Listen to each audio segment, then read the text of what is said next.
今日維修呢一部商用焗爐，開機咩都得，就係冇蒸汽，但係冇顯示錯誤代碼，冇顯示任何錯誤信息。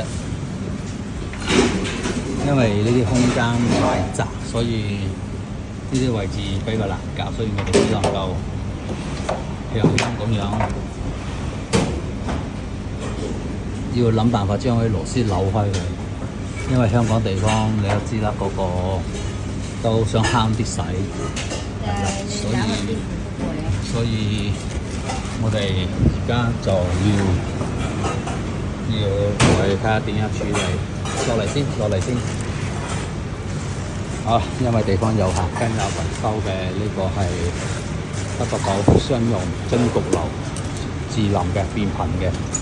好啦，我哋而家要諗辦法開咗佢先啊！